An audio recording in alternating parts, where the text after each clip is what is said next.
All right, so as I said earlier, and Andrea said, welcome to the workshop on asset inventory and capital improvement planning. As part of the background to this, conversations have been happening actually for a couple of years with commissioners, but also with project sponsors and others from the outside. As we've gone through this, it was especially highlighted in 2019-2021 biennium when we needed to think about not having the budget there. We'd had plans, we had a budget built off of it, and we knew that oil revenue was curtailed.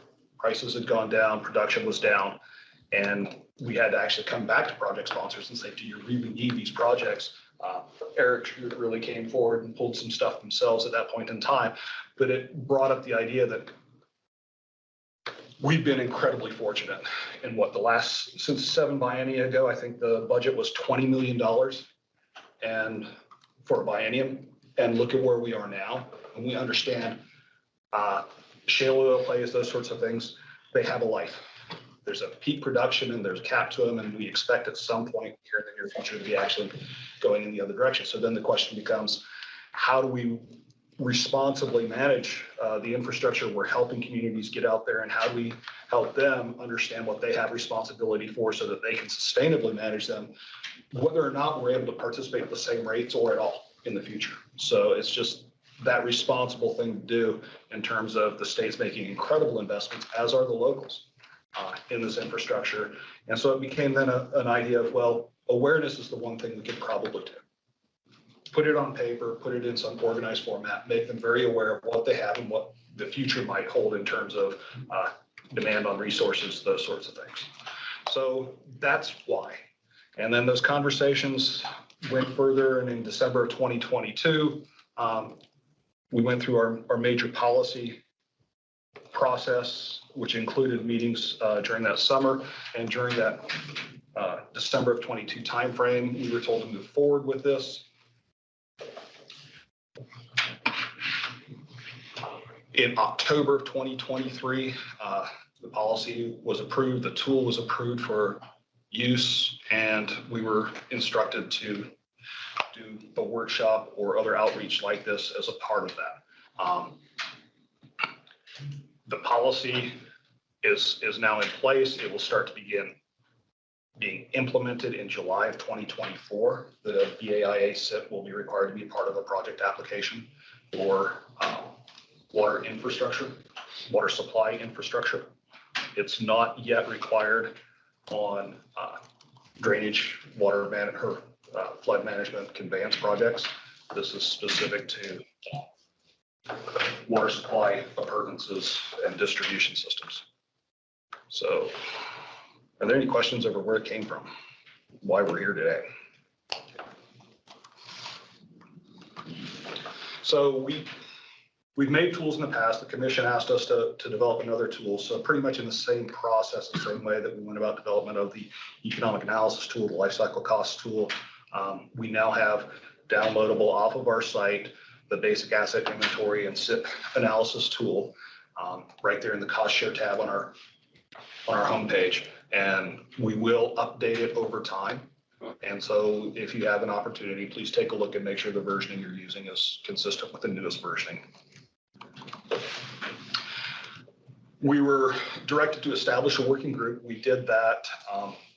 Eric was involved in that work group.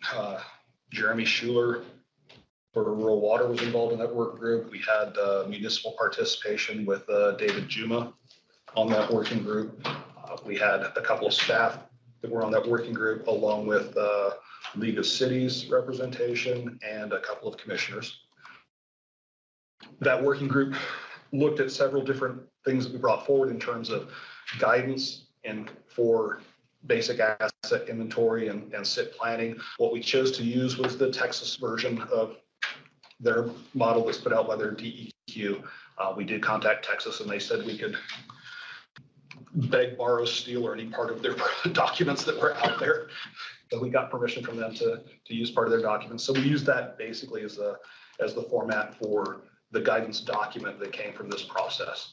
And the guidance document was intended to enable people to understand the concepts and processes in AIA and CIP. It also, in the latter portions of it, introduces individuals to the DWR tool.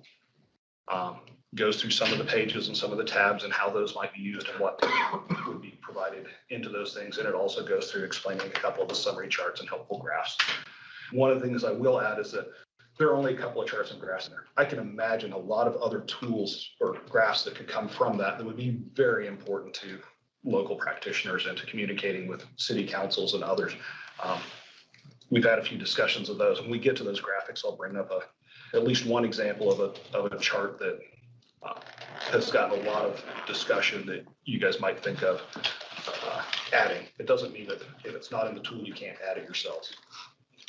One of the things I plan on doing is making sure that you have the accessibility to pull that data in the tool and do some customization of outputs if you need to. So what can the tool accomplish? It has three basic components. It's got an inventory portion of it. It's got a capital investment planning portion of it, and it's got a portion of it that tracks capital investment fund projections into the future.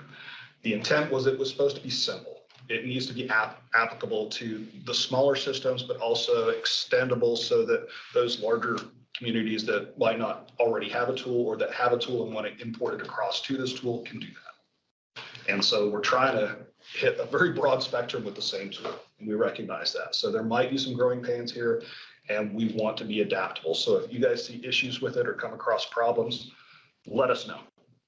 We want to try and make it better, and we know that there are going to be some first dry runs, and we're going to probably find something that we didn't anticipate. Let your constituents know DWR staff, we're available to them, just like we are to you guys in this process. Our goal here is to make it as practical and seamless as we can. If we can help, we want to.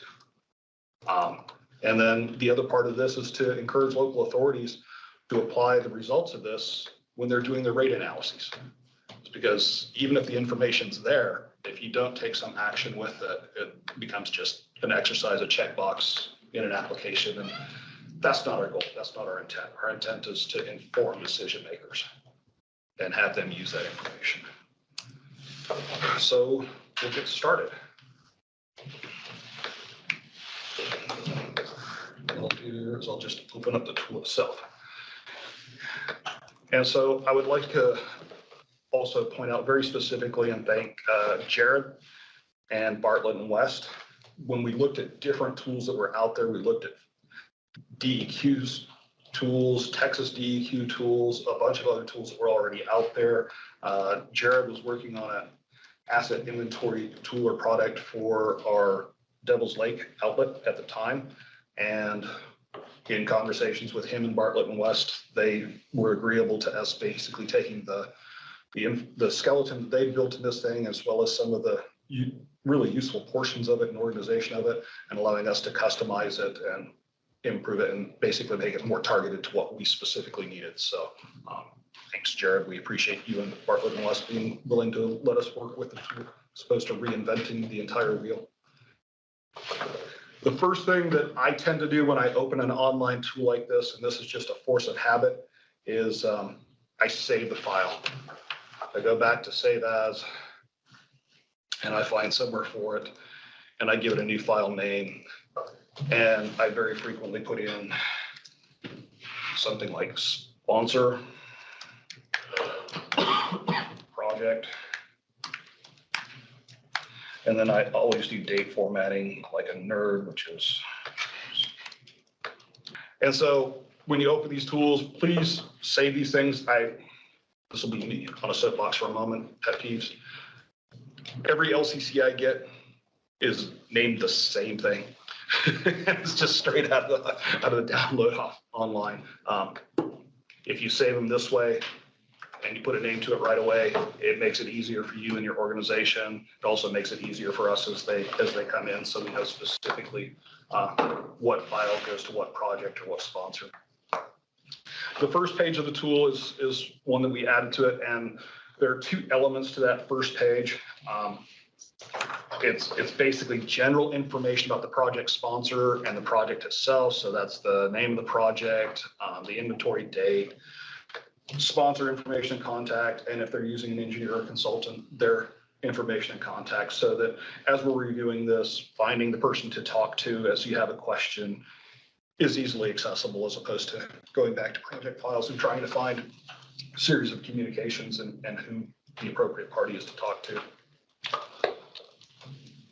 The second part of this input form is this part down here in the bottom. And that's where there's sort of generalized information or general inputs that need to go into the other tabs at some later point, or might be called multiple times. And so by putting some of these more generalized things right up at the front, we can then call from that rather than having redundant inputs in various pages.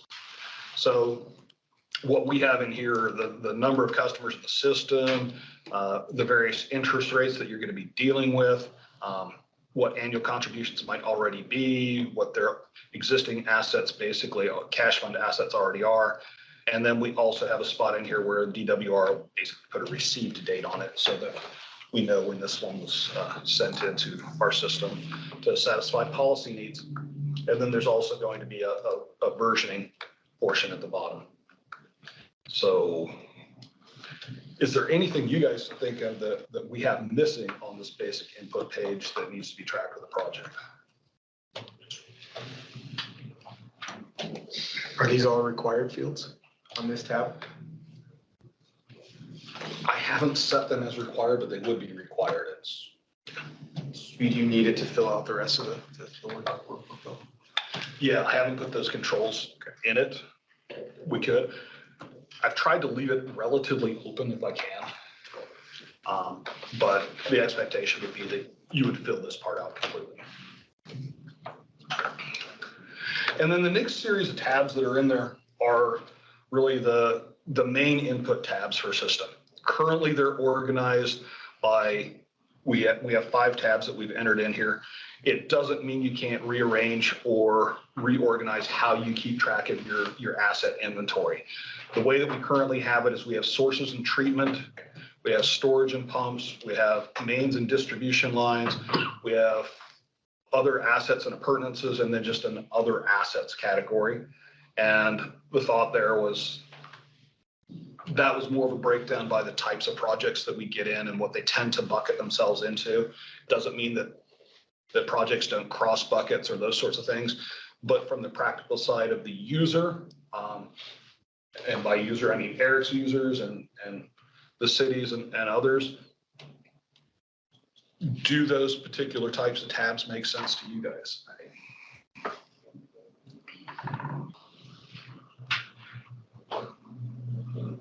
All right, well, those 5 tabs then take information. Oh, I actually skipped something. I'm going to back up a little bit. So along with this basic input screen, there are a couple of other screens that are just sort of basic information. And they're actually towards the back of this thing. So when you look at the tabs down here, you go further over to the right, and there's an inflation indices and a useful life tab. The useful life tab, these useful lives match up, the useful lives match with the useful lives that are in the LCCAs.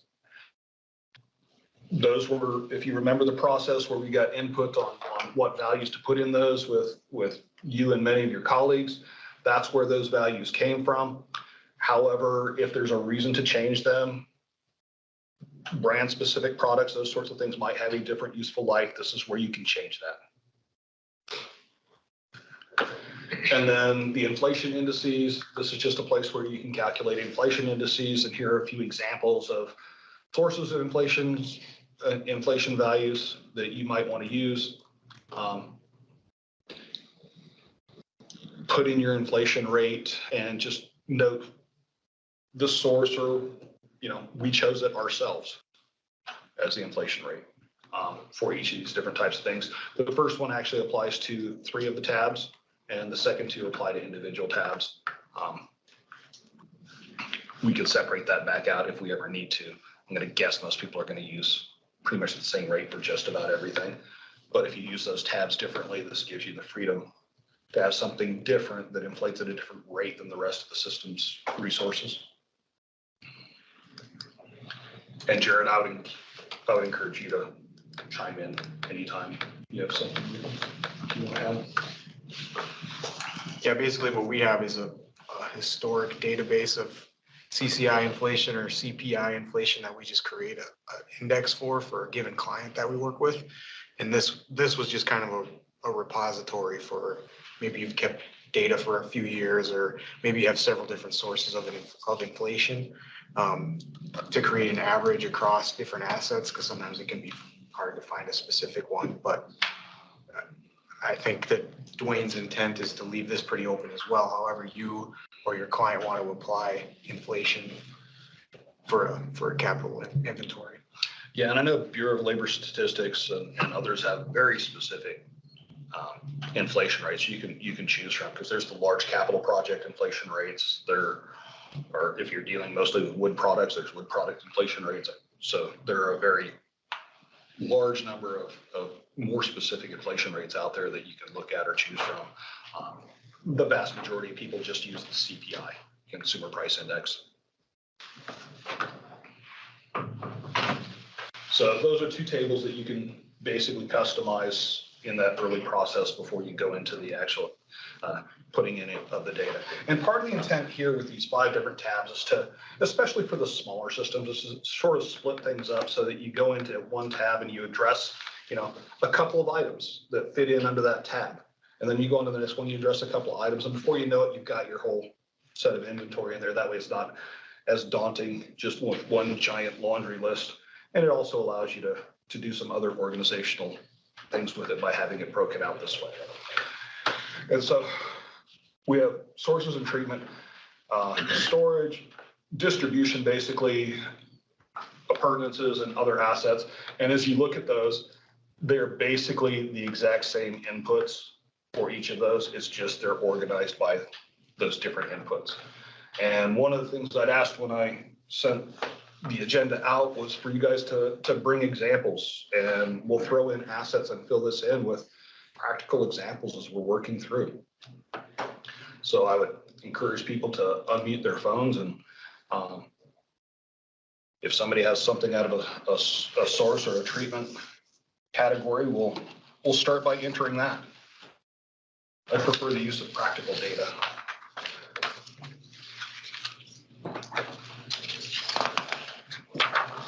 If you're shy, I'll start with a fake one, and then you can tell me a real one.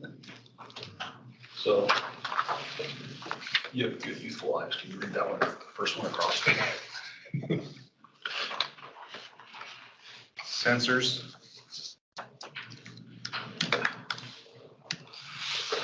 Next column is SCADA. And so this is a list basically off of that far right-hand tab where you saw the expected life. So it's a drop-down menu. So as you start typing, you can get into the drop-downs, or you can type it out if you know exactly how to match it. And then the asset description. What was it? SCADA.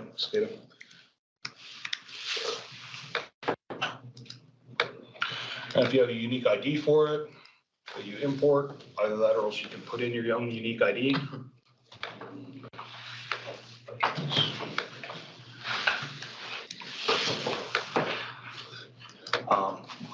In this one, it would be the year that it was installed, if you know that year.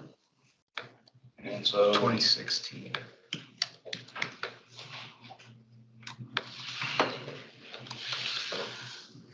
And then you would put in your original cost or current cost. 250,000. Expensive sensors. Yeah, it is. I might have monkeyed with that number. We'll do 25,000.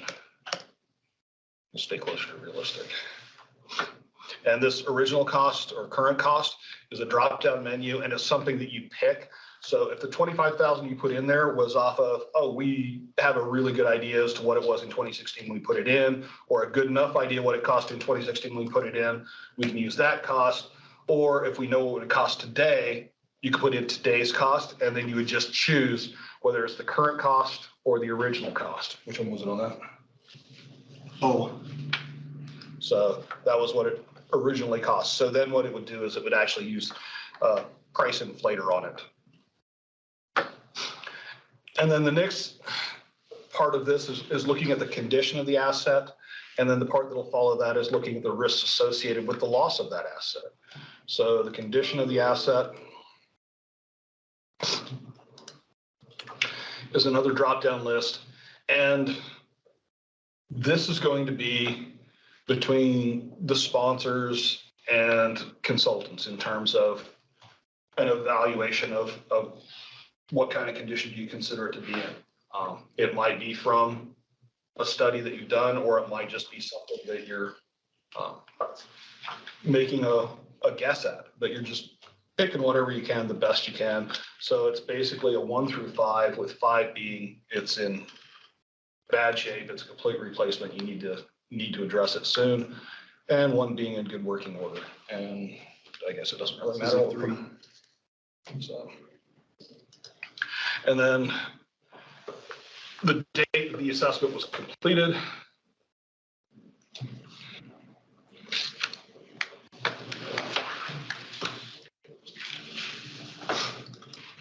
And then any assessment notes you might have, you put those in here.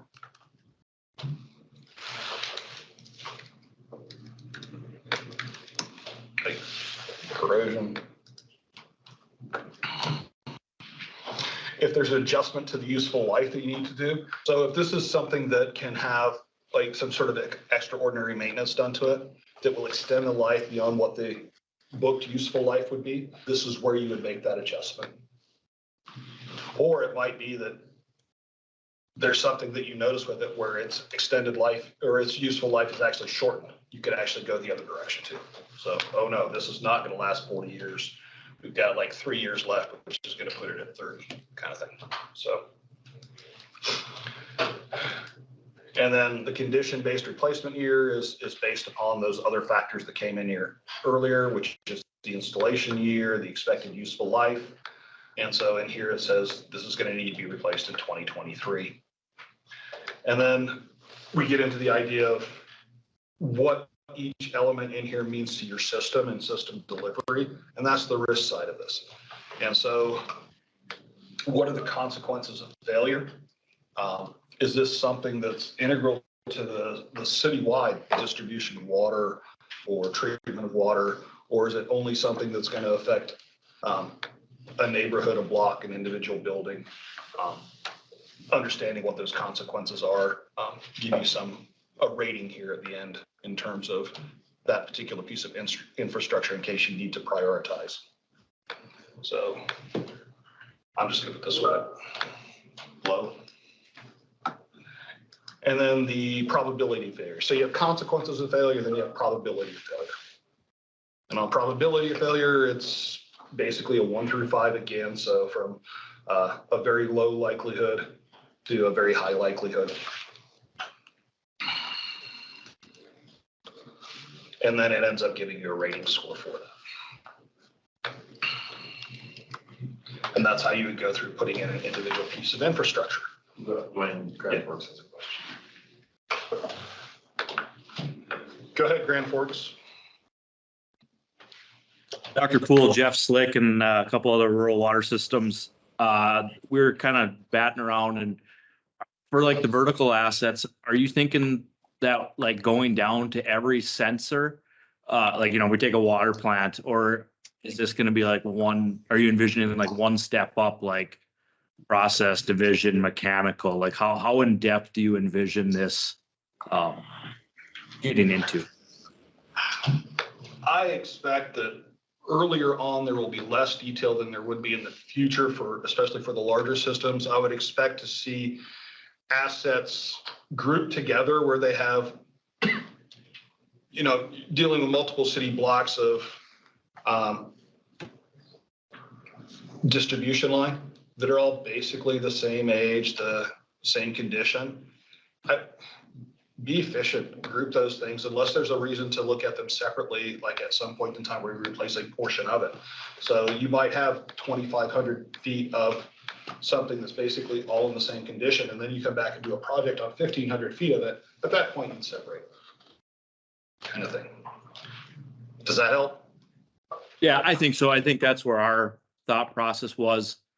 especially to start with, you know, going down to every sensor and valve in a water plant would be very cumbersome, especially to start with, but having a high level of the process and the, you know, process tab, electrical tab, INC tab, structural tab, you know, something kind of group it up a little bit, at least in the first blush.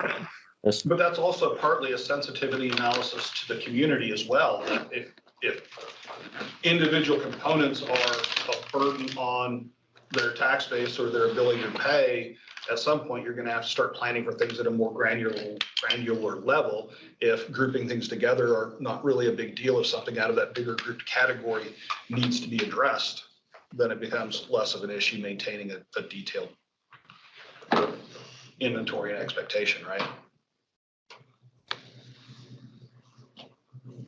So I think a little bit of that is in the hands of the sponsor in terms of the detail to which they really think they need to maintain these inventories. We want it to be realistic. We want it to be practical and applicable, but we don't want to be overly burdensome, especially as we start. Pat, is that? Yeah. You zoom in just a little bit.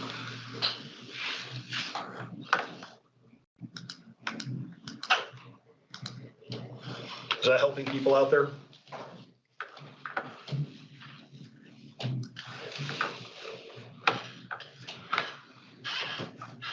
All right, Jeff Slick, since you spoke, you get to give me the next one.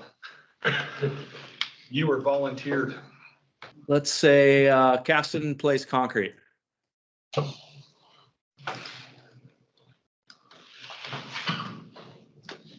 What would it be describing? Describe it. Groundwater reservoir.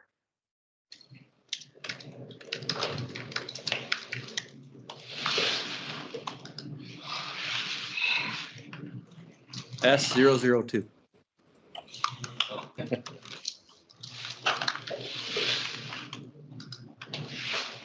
2023.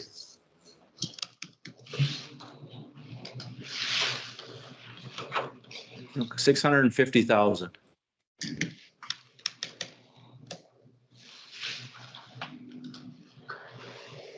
Original cost? Yep.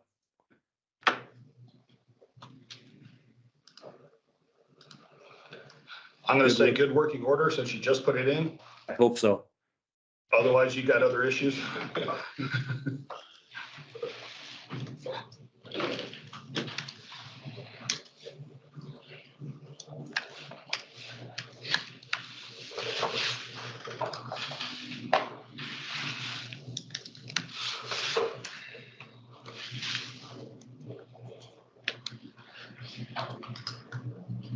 Consequences of failure would be critical.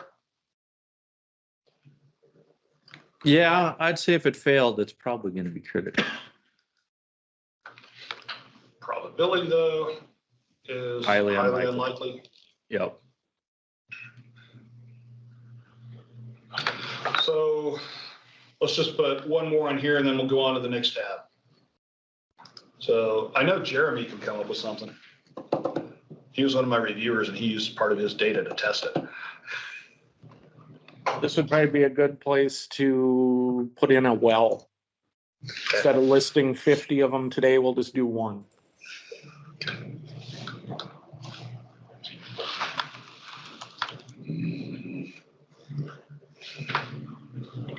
Groundwater well. I went straight to the W. I did right away too. So would you put source in here or just well field? Okay. And this one was installed in 1989. I wouldn't do today's. I would have to do today's cost. Because I wouldn't know. And today's cost would be 50,000?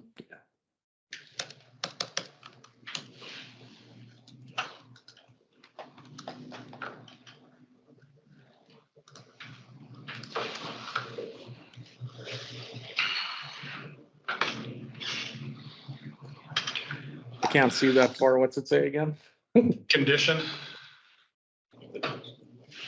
1 being really good, 3 being complete replacement. I'd say minor repairs. Sorry, 5 being complete replacement. And the asset was completed in July of this year. Or today, whatever.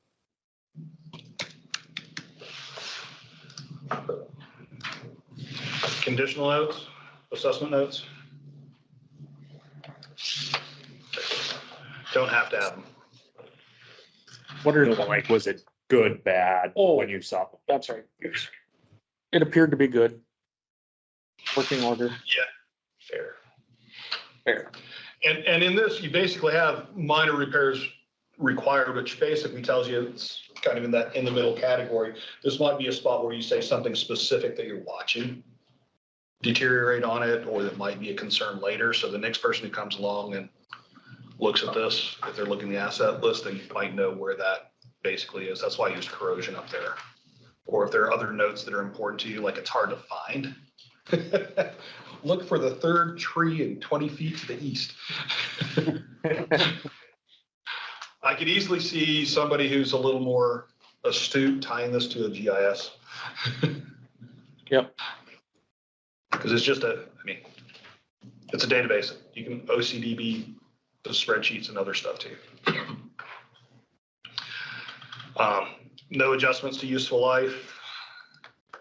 So it hadn't been sleeved or anything else.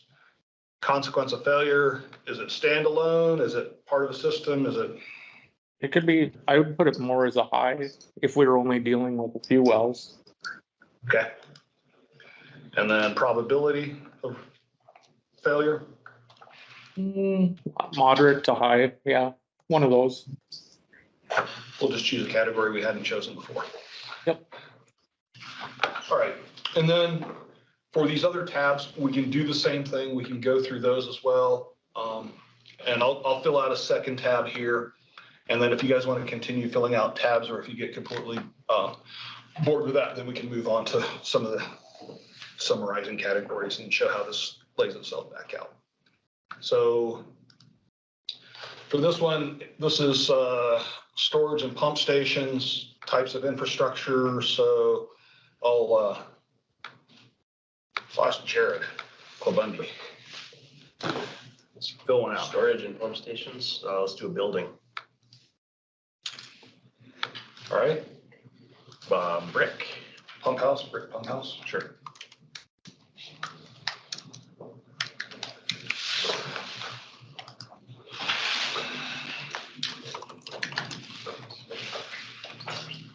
Installation year, 1980.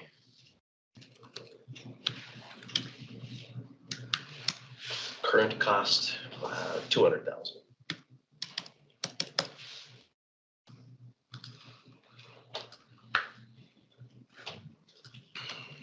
condition. Let's look at the options here. Good working order, normal wear and tear, minor repairs required, substantial repairs required, or complete replacement. Let's do 4 substantial repairs required. When did the tornado hit? Assessment completion date. Today.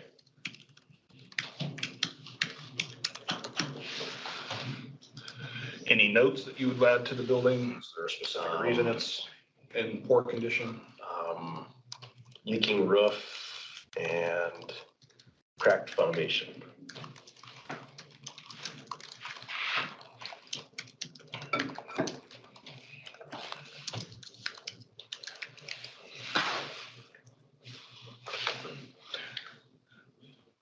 Let's see, it gave it 50 years. That was made in 1980, which means it's 2030 for its replacement. Is there an adjustment to the useful life?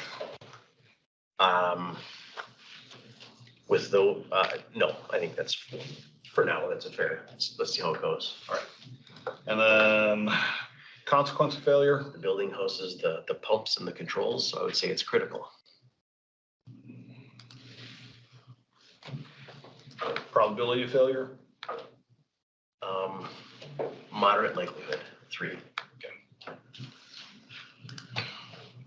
You zoom in again, Dwayne, just a touch. Change tabs and, oops. That's the wrong button.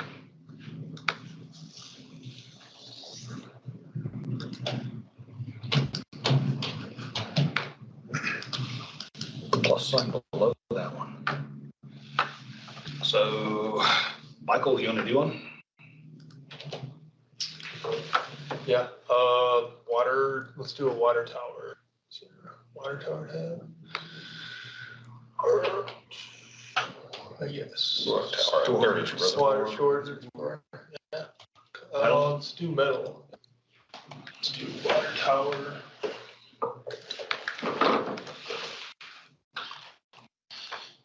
What was it?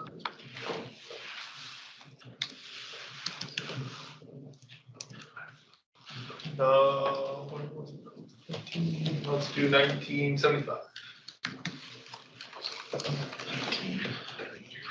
You're late.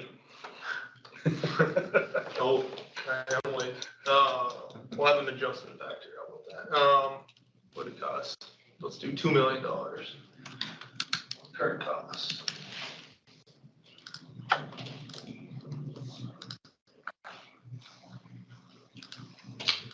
Condition.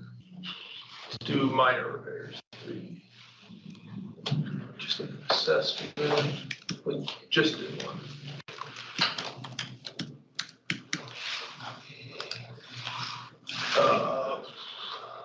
Let's see. Assessment notes. Good condition, needs new paint. Or, yeah, coatings, needs new coatings.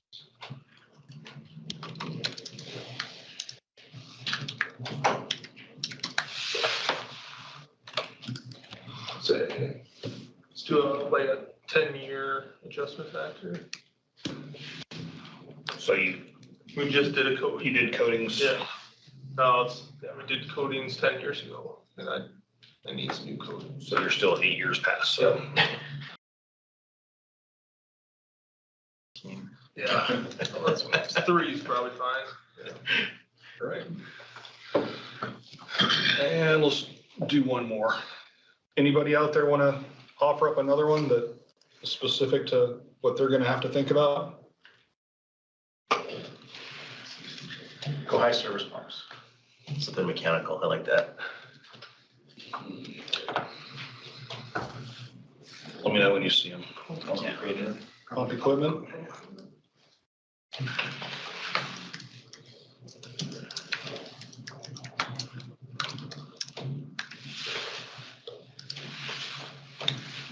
Zero, zero, three.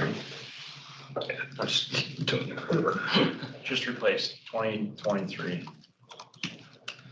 I'm going to monkey with it. I'm going to make it more like 2021, if you're okay with that. That just shows a couple of years of life. Taking off. 50,000. Original.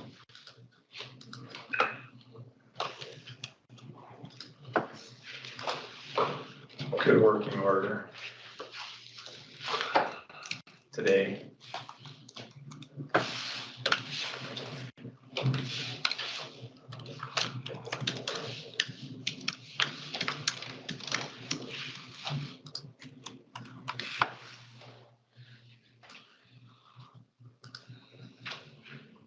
Critical.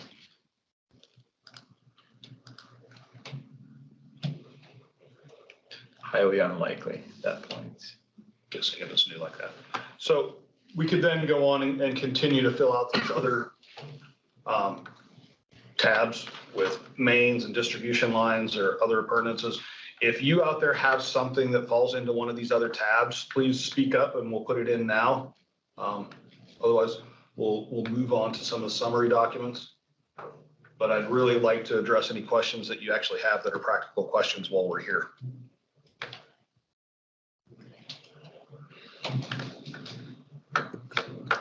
Dwayne, this is Jeremy. Got a question. Sure. When we talked about the size of our reservoir, I believe it was in the first tab. I guess we didn't signify what size a reservoir. Wondering if that should be something when you get to a reservoir, should you type a size in with it, or could there be a tab? Because we could deal with a 30,000 gallon reservoir up to 500,000 in our system. So do we want to make it another drop down or just put the size in? How about that? To me, that's fine. Because if you start looking at those costs, some people might think, well, holy cow, what size reservoir is this? Yeah, Same that's with, a description. I think that's a valid description of the asset, and that's, yeah, it makes sense to me if I'm a local and looking at this. and I'm thinking maybe the same with, as far as pumps go. I think we heard high service pump. Well, we have many, many pumps in our system, so maybe we just say a 15 horsepower pump, 30 horse pump, or whatever, probably the same thing there. Does that make sense? Wade, before we move on, can we just do distribution lines or quick or Sure. main lines just from a rural Absolutely. water standpoint? I just, kicking around here, I feel that it's gonna be somewhat difficult. Yeah, there's so many different types. There's so many different types of jointing out there. In many cases, people don't really know what's in the ground, and you're probably having to make a best guess.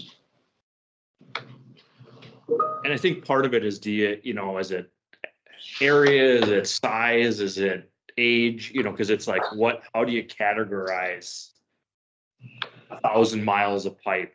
How are we, I think there's a way that we would do it, and then there's probably a way that you would think about it. It's probably just the discussion of, glue joint pipe 2-inch, or is it glue joint pipe northwest of Crystal, or? I would say there are two ways to address that. One is by having a standardization in how you use the description, so you can use it to actually be a sort mechanism, or we're leaving this open so you could actually insert a column and add something to it if you needed to. So it's more appropriate for your specific needs. So, I mean, in this one, so long as you're doing a good job of basically trying to be. I feel like it all has to be grouped by year, though. That's gonna be important. That'll actually happen in the output side Because here. I'll have to, if I have a system that has 20 different Oh, okay. projects where they put in water pipe, I would have to do at least one for each year. Yeah. And when Williston did theirs, I mean, they had Jeremy saw it, you might remember. I don't know if Dave Juman's on the line today, but I think on a few of these tabs, they had 1,000 things. They pulled it out of their database and wrote a little importer directly across because they were already keeping a significant detailed inventory. So this can be as complex as you might eventually want it to be, but for right now, not overcomplicating it for the small communities, but trying to leave it as expandable as it can be for the larger communities. And it might be one of those things where if you're working with a local community, this might not be the tool that they manage with. It might just be that you port stuff over from whatever's built specifically for them. Because we know there's already other inventory tools out there being used, especially when you look at the larger cities. All right, so after these input tabs, these now pull the data that's in here by individual tab into basically a display of those items and then spreads them through the year in terms of the cost to replace in those out years. So that you get a view of them by asset type and upcoming years, and then the appropriate year for a replacement is highlighted. And then the next schedule is actually taking each of those tabs and putting them into the individual year. So when you're looking at a year, it's across all of those tabs, what needs to be replaced in this year. And then how far down am I gonna have to go to get to the next piece of inventory that's in there? Oh, there we go. So you can see that the next thing that came up with the pump house then in 2030. So you're breaking it out by year, so you have an idea as to what of all the different categories of replacement items show up in any given year that need to be replaced. One of the things I'm going to make available to you is this tab's locked right now. Right mouse click, unprotect, BAIA is what I made it. If you need to go in and edit or make changes, I want you guys to have the ability to do that. And that's probably specifically more useful to the CIP and CIP pages more than anything. But on these, I tend to keep these locked just because this is the area where if people do monkey and move stuff around, it can affect the outputs. So I'm going to leave it locked in the download version, but accessibility to it if you need it is there. And so this is the area where you'd put in new capital assets. So that's your asset inventory back there. Now the question is, well, what projects are we looking at in the future? And so here, you're looking at something in the future. Let's go back to that groundwater well. Oops.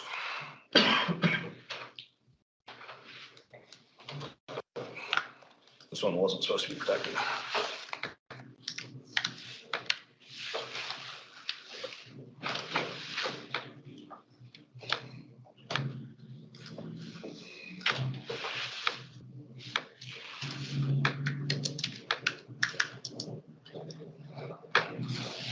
You might have a more specific description.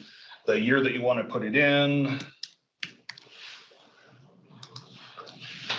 Cost estimate today dollars. And let's say you're gonna, so Jeremy or somebody in Grand Forks, what estimate would you put in a new well in that well field that you're thinking about? I know it might not be the same size. If you're thinking of a future one, what kind of cost would you put on it? 100,000.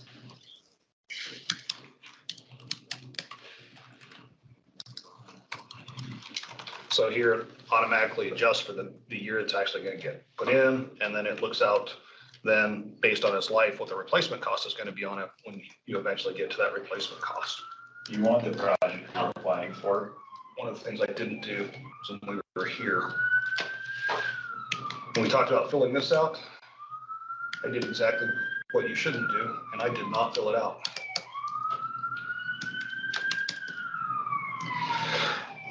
And so here, this is the target that the sponsors are going to want to hit in terms of how much cash on hand they're going to want to have at the point that they're putting in a new asset, or looking at how much cash they need to have on hand when they think about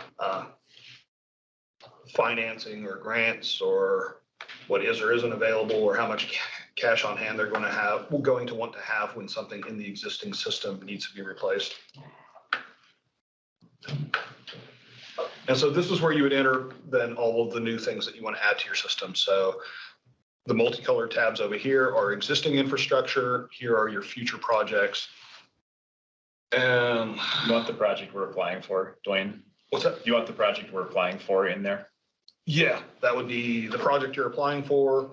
And if you have other projects that you're aware of that are further out, I mean, to us, this is something where we're looking at to make sure the communities are thinking about this and have an understanding of those costs. But the real value to us is having an informed public, knowing what they're looking at in the future and what's coming up as a part of their bigger sets of discussions that they have at their county commissions, city commissions. Those things. So let's build your building or another pump house building. What if you're replacing an old one that's already on your list? That would just be a replacement on the list. Yeah, that wouldn't be new infrastructure. That's replacement of existing. You wouldn't put it on this I wouldn't page. put it on this page. Yeah. Because then you would be double counting the replacement cost, because it'd still be when it's coming off of the existing inventory list, and that would be on a new inventory list too. So it was double counted. But don't show it on this page. No, Leave it on the old one. yeah, it would be part of what needs to be replaced. And it would show up in the reports as where you saw the expected life sort of thing. It would show up on those tabs. So replacement schedule. So if you're looking at this year, this SCADA is already showing up this year. So this page be a lot of additions or expansions then? So yeah, so this is what we want to do, what we want to add on top of the existing infrastructure. So this one,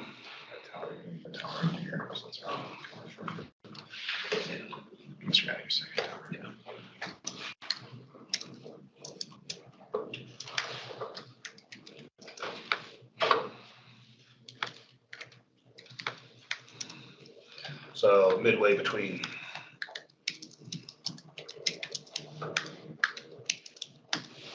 So you need to get more pressure on a rural system somewhere. I'm just being really loose with my When vernacular. is that clear in the guidance document, or if it's not clear, should we make sure that it's clear on here? Yeah. The new capital is not upgrading old capital.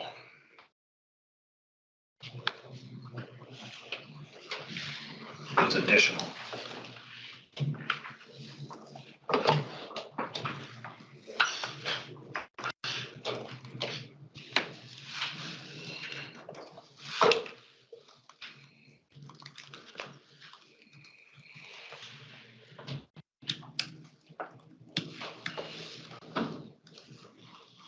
And Jared, how much is the pump house?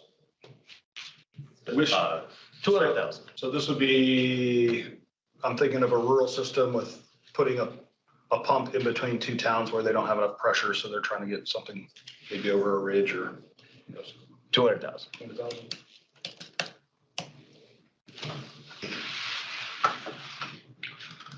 So then once you have new capital that you plan on putting in, this basically puts together just a graphic showing the financial need of current assets. New capital is already here, so financial need for current assets will be shown here. The new projects are just below it. How does this take into account things that are already past their service life? But I need to maybe modify that on the first page.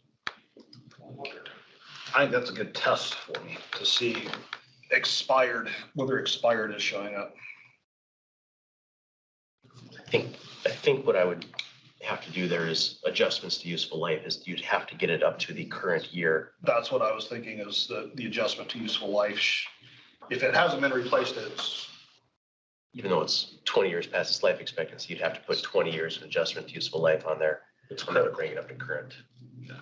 Dwayne, could you program the spreadsheet to just have it default if something's useful life Yeah. ended in 2010? Yeah. To just default it to the current year? Let's manually do that and see how it works. Is that groundwater well showing up? That was like 09, said it should have been replaced. No, they're not showing up there. It's not showing up.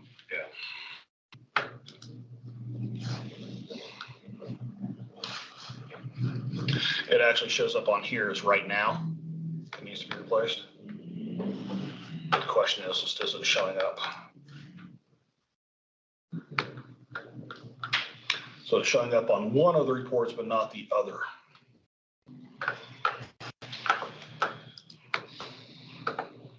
So as you can see here, it shows up as colored needing replaced right away. But I can write an error capture.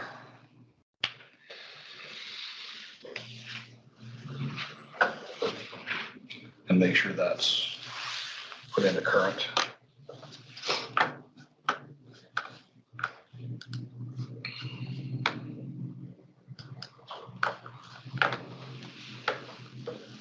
And then for capital improvement planning, we've got the new capital in there. We've got what it means in terms of how much you need to set aside for replacements in these out years. For what those financial needs are going to be. And then for your CIP, it shows annual reserve recommendations. So on this groundwater well, if you want to get to a 35% self-funding, you would have to put in $1,946 a year into your CIP, which that then can be distributed based upon the number of users you have or however you want to work it into your rate setting. And so this just adds all of them up for the different categories. So you know when you're setting up that capital improvement planning, which categories of items are contributing the most or whatever to your need for setting aside sustainable funding for your system.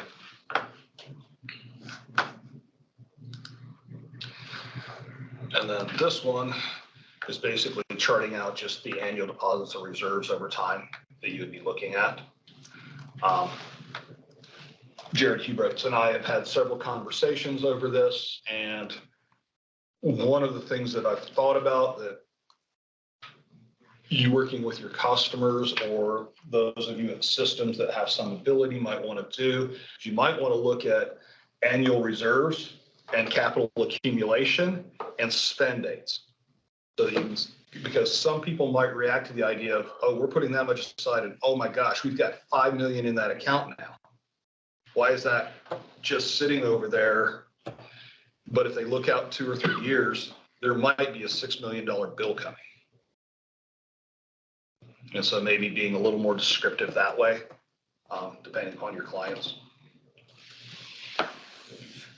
or your constituents.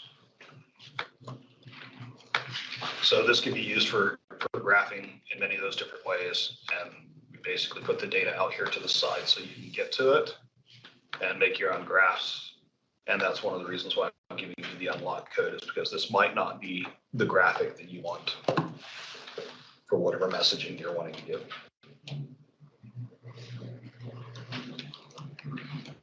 Nice tool. It's pretty, I don't want to say basic, but it's hitting the elements that an individual would need to make rational decision making into the future. As you fill it in, you can kill it with detail, or you can generalize it to a certain degree, but it shouldn't be overly generalized so it's not useful to your constituents. But the ability is there for the tool to be useful, I think, for the vast majority of our communities. When you get to the larger cities, it might not be large enough, and there would have to be some grouping and clumping of infrastructure like what Williston did when they put it into here. Are you gonna want this submitted at the same time as the LCCA? Yeah. And our thought process right now on the review of it is this will be basically a summary preview of this in the comment section on the LCCA report that goes out to the commission. It won't be this going out, it'll just be having read through it and looked at it and said, okay, it's reasonably done. These are the consequences of this. And what meetings is going into effect for? It'll be August, so with the July pre-commission. Start of the new fiscal year. So we've got a little bit of lead time.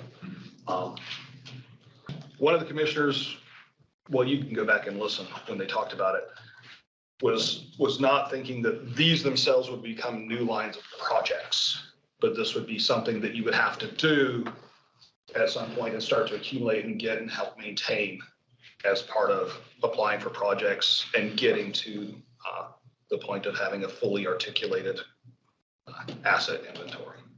So when you're applying for a project, costs that go into helping put this together are qualifying for cost share. We have not had the conversation over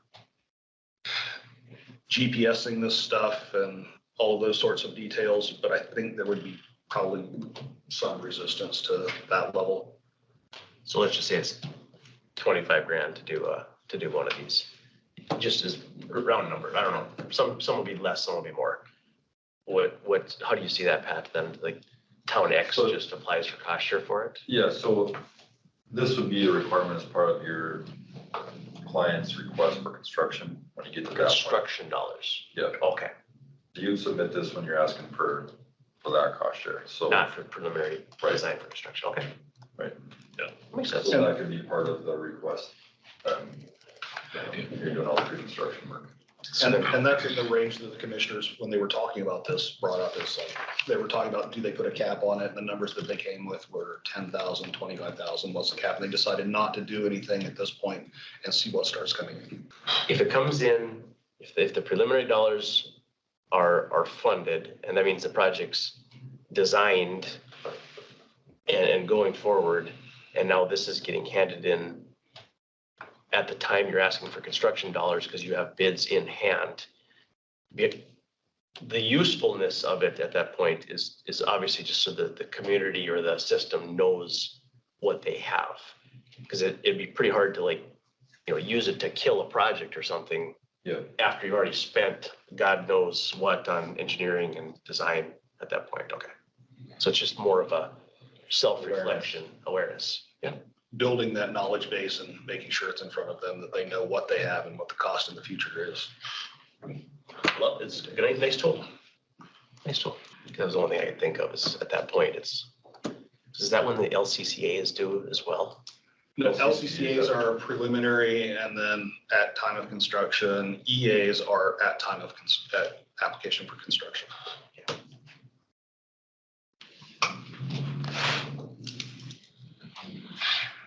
So if you guys have questions, other thoughts, please reach out to us. We'd rather start addressing them now while we still have a few months before this becomes implemented. Download it, try it, test it.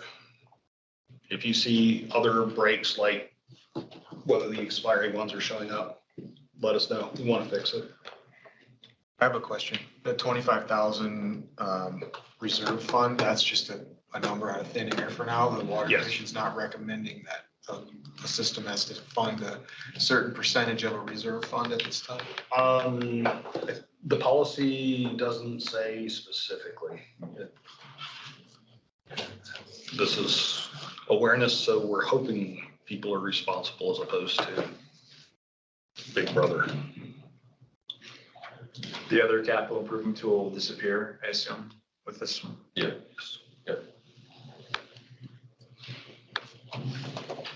Dwayne, this may sound silly and I apologize, but I realize that we're sitting at the Department of Water Resources for projects that are water related, but if I'm going to say Elgin or any city for that matter, and we do this for their water system, does it also make sense to do it for the sewer system at the same time?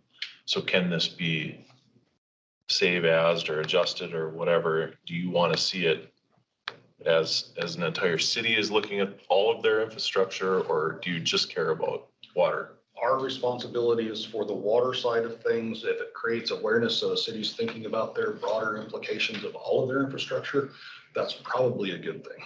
Basically, I was wondering, when you look at this and you look at the LCCA, do you want to know that, okay, not only are they looking at a water main replacement job, but 3 years from now, they're looking at a major lift station replacement as well. And here's how some of those capital reserves in the capital improvement fund are going to get spent. I think it would be just pat on the back, kudos with regard to our evaluation or analysis of these. That would be outside of our lane. Okay. If there aren't any questions, just a quick reminder too that there will be another opportunity for this workshop January 10th. So if there's anybody that you know that could benefit from this, please let them know so we can get them signed up. That'd be great. Yeah. Thank you for coming out. Thank you for representing and helping your sponsors and your systems work their way through this stuff. And thank you for helping us work our way through this stuff. We expect you guys to be a partner in this process. So appreciate it. Thank you.